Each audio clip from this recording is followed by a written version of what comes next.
همه ما در زندگیمون سختی هایی رو تجربه میکنیم که اینا همه از طرف خداونده.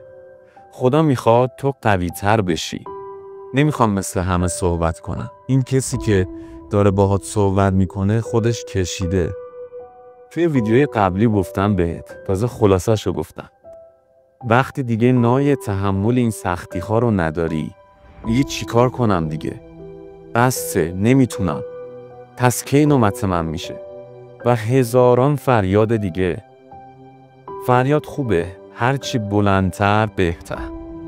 فقط حواست باشه یه وقت این فریادا تبدیل به ناشکری نشه ها. هرچی اون سختیه بیشتر، قدرتی که ازش دریافت میکنی بیشتر. اگر مثل اکثر آدم ها نیستی و یک شرایط خاصی رو داری و یا توی زندگی خیلی بیشتر از بقیه سختی کشیدی، این یعنی خدا تو رو یه آدم خاص قرار داده و آدم‌های خاص کارهای خارق العاده توی تقدیرشون هست که تصورش هم برای یه آدم عادی سخته. اگر توی سختی هایی که میکشی مسخرت میکنن و یا تحقیرت میکنن، توی راهی که هستی بیشتر از قبل ثابت قدم باش، چون که کارت 100% درسته و تک تکشون رو توی ذهنت داشته باش، چون وقتی این ورق برگرده و تو در سطح قرار بگیری، اونا میان پیشت و از کاری که کردن ابراز پشیمونی میکنن و تو باید عذرخواهیشون رو قبول کنی. میدونم شاید خیلی برات سخته، ولی ذهن و قلبت رو از کینه پاک کن. تو مثل اونا نیستی، تو آدم بزرگی هستی.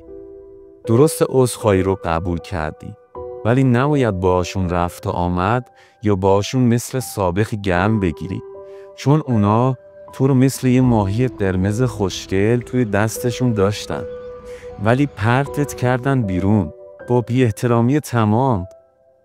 و تو تمام تلاشت رو کردی که باهاشون بمونی و حالا اگه اومدن به خاطر جایگاه والاییه که پیدا کردی.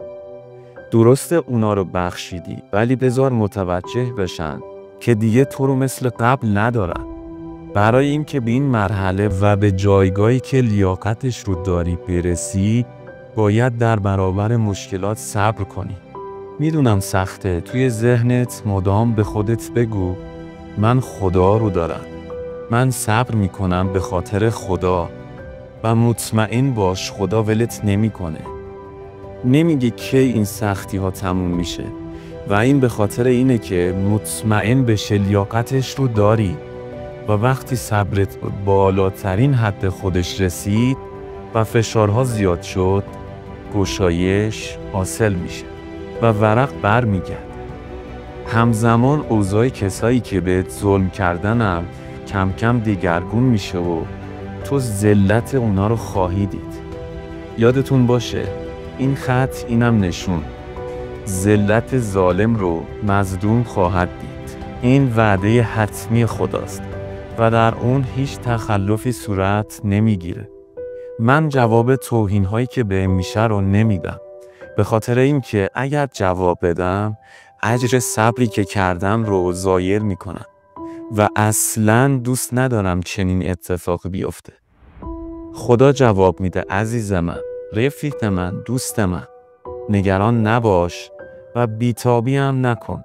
امیدوارم تا اینجا از حرفایی که از اعماق قلبم بیرون اومده رو با گوش دلتون شنیده باشی و دستت اومده باشه که اگر دنیا رهات کنن، همه ها اینجا خداست که میاد و افسار زندگیت رو دست گیره و در آخر به قول معروف با خدا باش و پادشاهی کن، بی خدا باش و هر چه خواهی کن.